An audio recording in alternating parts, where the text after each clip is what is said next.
Hey folks, this is Kalani. Welcome back to the Vault of the Incarnates raid guide for normal and heroic. In this video, we'll be taking down Sennarth, the Cold Breath. This fight has two phases. The first phase lasts until you get to the very top platform, and that's where phase 2 will begin. Throughout the fight, various abilities are going to plop down ice patches on the floor. These ice areas are slippery. Your character will not stop on them, you maintain some momentum, and generally it just makes moving around a little harder. I would recommend staying off the ice as much as you can. The boss is also going to mark players with blue circles. This deals damage over time and explodes when it expires, so spread out with these.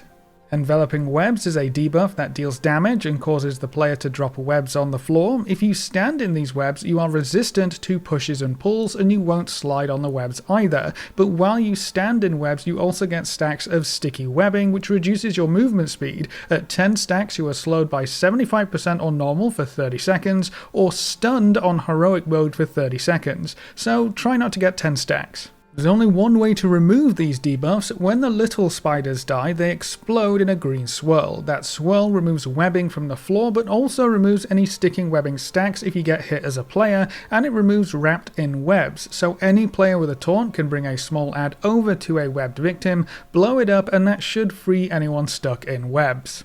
All of this is very important for the boss's main ability, Gossamer Burst. After a short cast, the boss drags every player towards them and the pit below. If you fall into the pit, you'll instantly get wrapped in webs, but on heroic mode, if you fall into that pit, you just die. So don't get dragged into the middle. You can run away with movement speed boosts, use displacement effects, or stand in a web patch right as that cast goes off. Just be sure you don't hit 10 stacks. The boss is also going to use Web Blast on your tanks, so they need to tank swap to keep those stacks low, and then you also have a big ad that spawns throughout phase 1. The ad deals ramping raid-wide AoE damage, so you should always kill it as quickly as you can. It also has a frontal cone ability, so you should face it away from the raid. When the boss gets to the top platform, you'll start phase 2. Everyone needs to get up here as quickly as they can, and you should interrupt Apex of Ice because it deals ramping raid-wide AoE damage. During phase 2, the entire floor is icy, so you'll need to be careful with movement, and the lower levels are covered in a damaging AoE, so you're stuck up here. You still get the blue circles, except they now also leave behind a frost bomb. You want to place these to the side if you can, or have a player with an immunity clear them periodically.